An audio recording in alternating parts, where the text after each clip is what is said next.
Grabando. Gracias por continuar. Ya chequé los audios. Cuando guste. Okay. Gracias por continuar con nosotros. El día de hoy nos acompaña el maestro Jan Smith, quien es miembro del Instituto Latinoamericano de Prácticas Restaurativas. Muchísimas gracias por estar con nosotros, Jan. Buenos días, Marta. Y pues la verdad es que estamos muy interesados en que nos puedas comentar y que la gente pueda saber qué ventajas y beneficios se puede tener con las prácticas restaurativas y en concreto con los círculos restaurativos y qué son, ¿verdad? Para que la gente pueda saber. Muy bien, bueno, cuando hablamos de práctica restaurativa, uno es la práctica, la praxis de uno, ¿no? Quizás es importante que te diga, bueno, yo he trabajado mucho con adolescentes en conflicto con la ley, en situación de riesgo, pandillas, etcétera, y muchas veces como profesional uno lo que desea es un cambio de conducta de estas personas, ¿no? Que tome conciencia, que su comportamiento afecta a otro y que debe asumir su responsabilidad y cambiar de conducta de ahora en adelante. Pero me di cuenta que a veces lo primero que tenemos que hacer nosotros es quizás cambiar nuestra práctica en relación al trabajo con esos jóvenes, ¿no? O adolescentes jóvenes. Y la práctica restaurativa es, por ejemplo, cambiar también un poco ese estilo o tener un estilo relacional diferente, no tan estricto, autoritario, vertical, porque eso bloquea las relaciones. Pero tampoco podemos ser permisivos, el buen amigo, el que quiere ayudar solamente sin capacidad de poner límites, reglas, normas, confrontar. Entonces el estilo que llamamos nosotros restaurativo es un estilo donde hay alto control, confrontación, desafío, pero siempre en un ámbito de apoyo y respeto. Entonces ahí hay una apertura, justamente más bien abre a las relaciones, eso es uno. Dos, yo creo que también que los adolescentes deben tener también un espacio donde pueden también expresar o contar su historia, expresar cómo se siente, que conozcamos la razón por la cual están en eso, y no solamente poner el dedo sobre la mala conducta, sino qué ha pasado, qué lo llevó a hacer eso, ¿no? Tomar conciencia. Lo otro es la forma que conversamos con ellos, es lo que llamamos nosotros un diálogo restaurativo. Hablamos muchas veces de que esos adolescentes deben asumir su responsabilidad. No está tan fácil asumir responsabilidad. Entonces, nuestro trabajo como profesional, a través de un diálogo restaurativo, de hacer las preguntas, las buenas preguntas que le empuja, que le anima a reflexionar sobre su propia persona, su propia conducta, exactamente. Y es importante que nuestra pregunta, por ejemplo, podría decir, pero ¿qué te llevó a pensar tal cosa que acabas de decir? ¿No? Dice tal cosa y le dice, ¿me podría dar un ejemplo de lo que está mencionando? Y entonces finalmente hago pregunta y lo empujo a él de responder y indagar un poquito más, ¿no? Y es eso que les ayuda realmente a tomar conciencia de. Y lo otro, yo creo que la práctica restaurativa también es crear un espacio donde se puede expresar también las emociones, que es muy importante. Entonces, cuando tenemos ese tipo de prácticas muy explícita, muy clara, ayuda realmente a que partimos en una posibilidad de cambio de los adolescentes. Ahora bien, en relación a práctica restaurativa, son herramientas que podemos usar para trabajar. Unas son informales, es decir, que la podemos hacer en forma espontánea. Una de las sencillas es aprender a escuchar, la otra es tener una comunicación que no sea violenta, sino que una comunicación que habla de cuando hay un comportamiento negativo, cómo nos afecta, qué sentimos, qué necesitamos de cambio y qué le vamos a pedir al adolescente para hacer ese cambio. Lo otro, lo he conversado ya, que es la pregunta restaurativa, el diálogo restaurativo, y luego son círculos.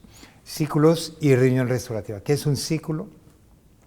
Es un espacio que creamos donde las personas, por ejemplo, tú puedes estar en un centro de detención y hablas con los muchachos o muchachas detenidos en ese centro y se puede trabajar con ellos. Es un espacio donde ellos sienten que tienen voz, que esa voz sea escuchada y pueden expresar sentimientos, opiniones, ideas, hacerse preguntas. La idea es partir que cada uno de ellos tiene algún conocimiento sobre un tema, algunas experiencias, y el rol del facilitador es movilizar esto y que entre nosotros vamos intercambiando y aprendiendo.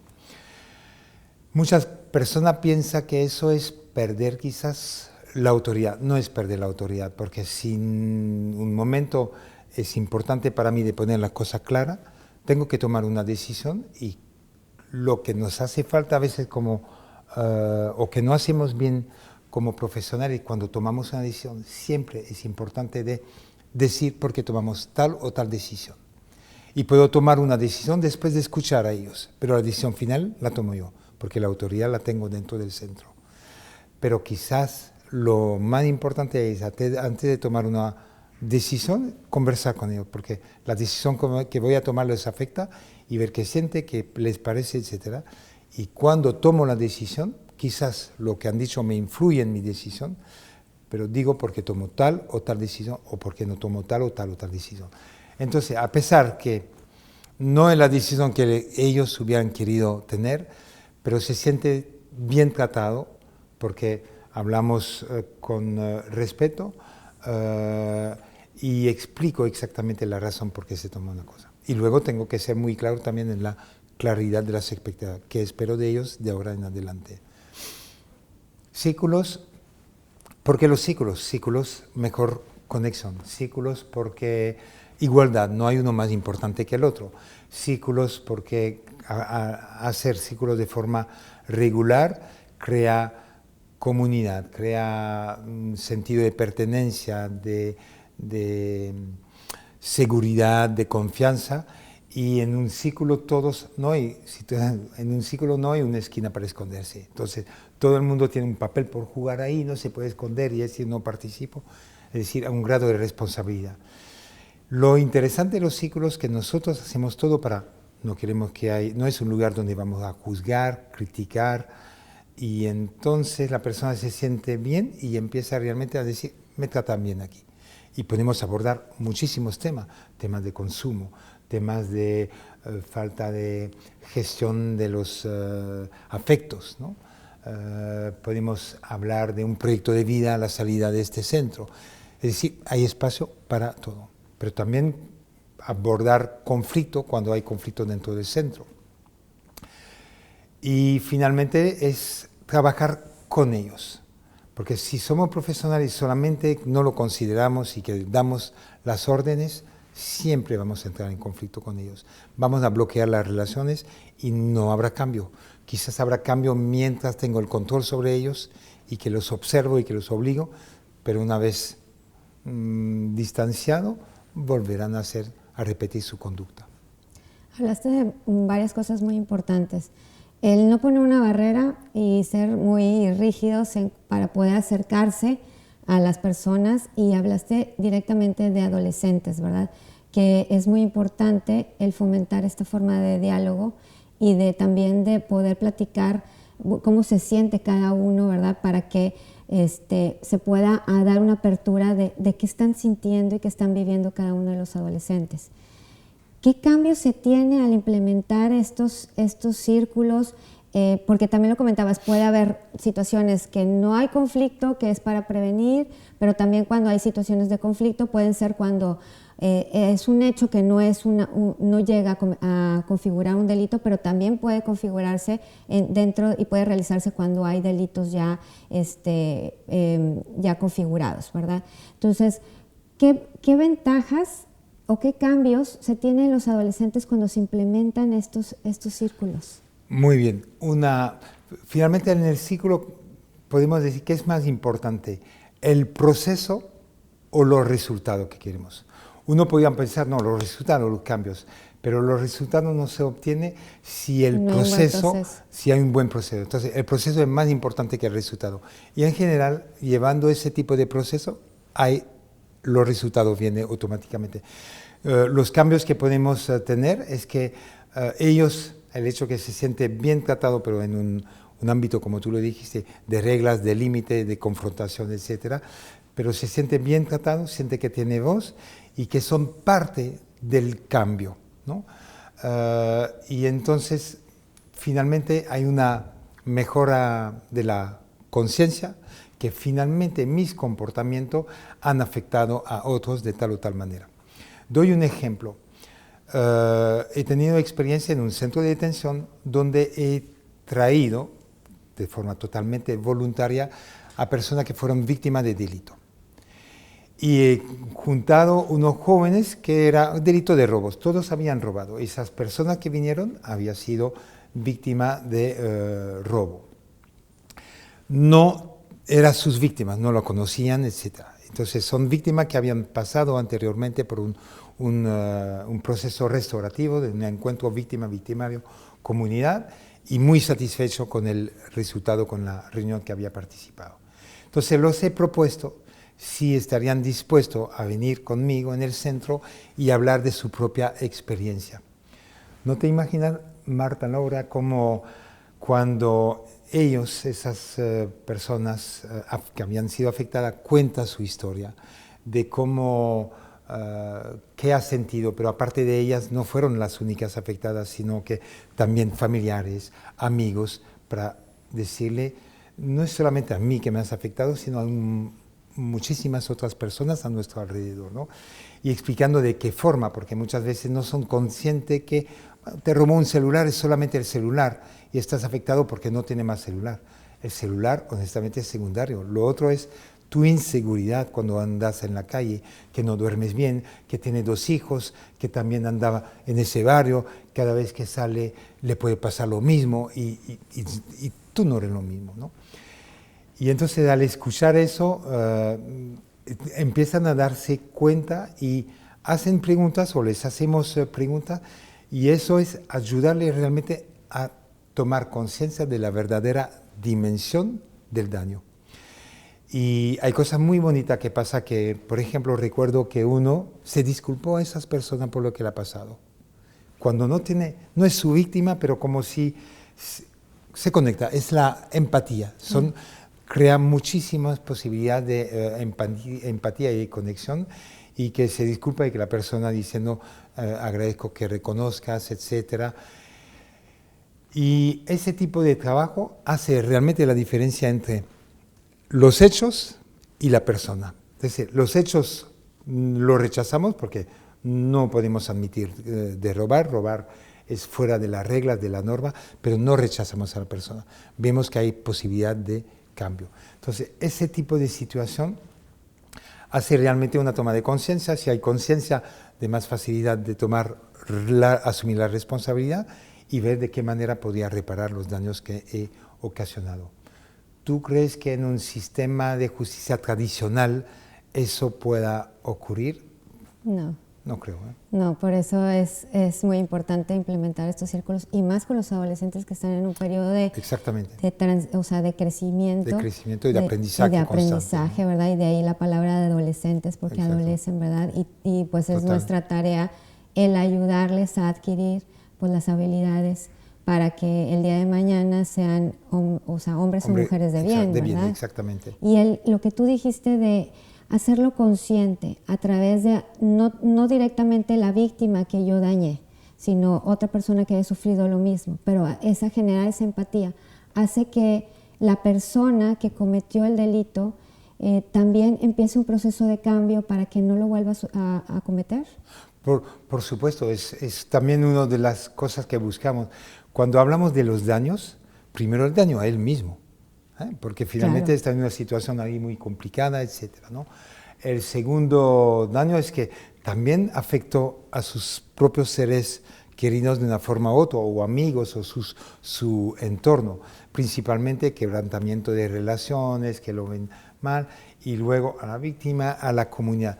Y es eso que permite, cuando trabajamos en ciclo, una reunión restaurativa, reunión entre víctima, victimario, pero cada uno viene acompañado de sus apoyos, familiares, amigos, otras personas de la comunidad.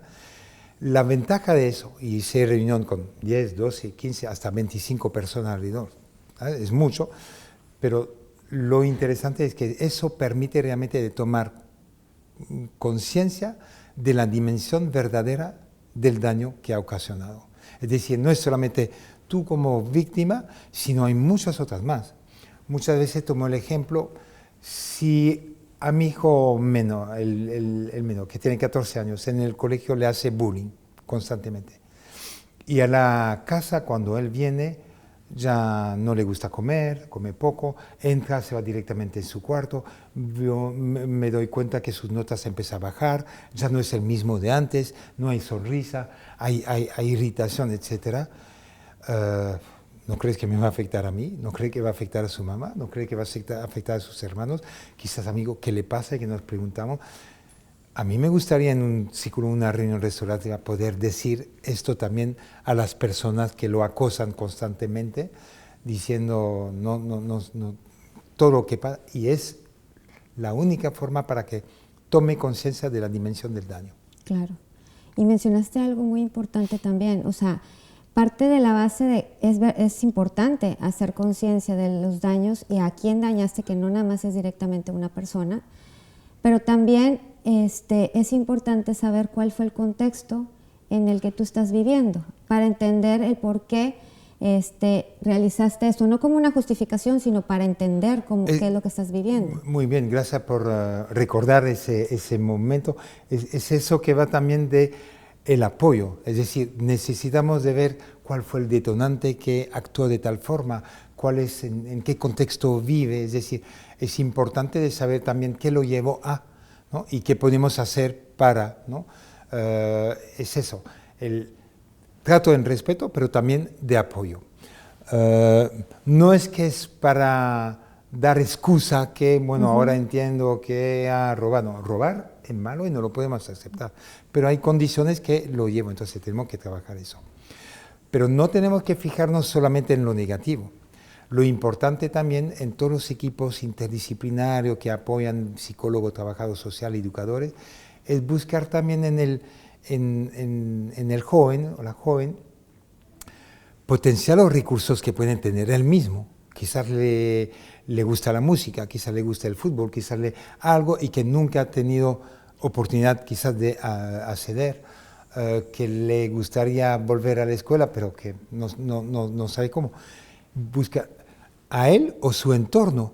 Quizás papá y mamá no funcionan bien y incluso es una situación de riesgo, pero quizás hay un familiar en la familia amplia que estaría dispuesto, tío, tía, no lo sé, primo mayor, que estaría dispuesto a hacer algo para apoyarlo, hacer un seguimiento, etc. Es decir, son todos recursos o potenciales que tenemos que también poner en la mesa. Informar al juez si está dentro de un juicio, porque si le doy al juez solamente la cosa negativa, consume, está en una pandilla, abandonó la escuela, problema familiar, el juez en un momento dice, ¿qué hago con él? Entonces, nuestro trabajo como equipo interdisciplinario es, bueno, tratar de hacer un balance y buscar recursos potenciales, ¿no? ¿Qué puede hacer para revertir la situación? Claro, que muchas veces, pues, como decías, las pandillas también son un signo de pertenencia, ¿verdad? Que por eso se busca encontrar que lo que falta a veces en la familia, encontrarlo afuera. Exacto, porque la pandilla que son miembros o jóvenes que finalmente pasan por las mismas situaciones y los únicos que se entienden son entre ellos. La pandilla es interesante porque yo digo siempre, no hay que destruir, eliminar una pandilla. Si la destruimos, muchas veces hay posibilidad que se vuelven a replicar, pero en varias. La pandilla tiene, dentro de la pandilla, en específico muy bien, tiene sus valores, hay valores de solidaridad, de respeto, hay muchas cosas entre ellos que podemos valorar. Lo que queremos del miembro de la pandilla es transformar la pandilla en algo positivo. Uno va a decir, pero nunca se podía hacer. Lo puede hacer cuando separa realmente el acto de la persona. ¿Te ha tocado? Me ha tocado en Lima, hay una pandilla que he trabajado con un padre de un barrio marginal de Lima que se llamaba Los Pincheiros y que era muy temida. se ha trabajado, no yo solo, en un equipo, etcétera, y transformó el nombre, volvió Martin Luther King. Martin Luther King, la pandilla, ya no era la pandilla, era el grupo Martin Luther King, asociación, se transformaron en una asociación formal, Martin Luther King, que te dirige directamente a la paz, etcétera, y montaron un proyecto que le pueden dar algunos recursos económicos, que era un proyecto de limpieza, desratización, ese tipo de situación. Pero lo interesante es que en el barrio donde vivían ellos, todo que era para la municipalidad o colegio público, lo hacían de forma gratuita, de forma como reparar los daños que he podido causar en ese barrio, ¿no? Pero hay personas individuales que le pedían, a ver, porque tenían precio muy accesible, y iban a trabajar y ganarse unos recursos. Y eran los mismos miembros, pero se transformaron. Y en ese mismo barrio son dos otras pandillas que se transformaron también. Uno se llamaba Che Guevara. Es que el padre también era muy de pacífico y seguramente que ha tenido una influencia en el nombre, ¿no? Un padre chique, padre español que vivía hace años en Perú. Pero es demostrar que sí se puede hacer. Claro. Hay que trabajar con los representantes, los jefes de la pandilla, acercarse, el trato que te he mencionado, no un trato de, no, sino dialogar y dialogar y dialogar, ¿no? Esto que nos comentas de los ejemplos pues nos da pues un margen para poder saber que sí es posible y poder trabajar en ayudar a que estas personas, a estos adolescentes o chicos, pues puedan pues transformar algo que no es tan positivo sin desunir, ¿verdad? Sino rescatar lo bueno que tienen, ¿verdad? Todos los valores que tienen. Y volverlo a incluir dentro de la comunidad. Y se puede trabajar también, lo que hicimos también es a nivel individual, quiénes son sus familias y tratar de rescatar la relación con algunos. Algunos se pudo hacer, otros no, pero es interesante que la familia cuando ve que finalmente sí hay un cambio en ellos, como si hay una apertura para decir, claro, vuelva, ¿no? Pues muchísimas gracias, Jan. Se nos ha terminado María. El tiempo. Antes de despedirnos, ¿algo que deseas recomendarles o a los televidentes que nos están sintonizando y que puedan pues conocer o adentrarse en todo esto que acabamos de comentar? No sé si es una recomendación o consejo, no me gusta tanto hacer eso, sino que no es la primera vez que llego aquí en México y ya son varios años, pero sí puedo decir que veo cambios. Cada vez que vengo hay cambios en leyes, pero también hay cada vez más cosas que se hacen y va en el sentido de lo restaurativo cada vez más y me alegro mucho, me motiva seguir en ese trabajo. Pero diría que los profesionales que piensen en su práctica y tener esa práctica que he descrito al inicio de más restaurativa que la que a veces acostumbrado a tener una práctica implícita y pensando que la cosa va, pero tomar cuenta un poco de lo que he mencionado al inicio de este encuentro contigo. Pues muchísimas gracias. Bueno, gracias a ti. Agradecemos que nos hayan acompañado el día de hoy, no sin antes solicitarles nos proporcionen sus sugerencias y comentarios en las redes sociales y teléfonos que aparecen en su pantalla. Yo soy Marta Garza y esto fue En Mis Zapatos. Excelente, En Mis Zapatos. En Mis Zapatos se llama.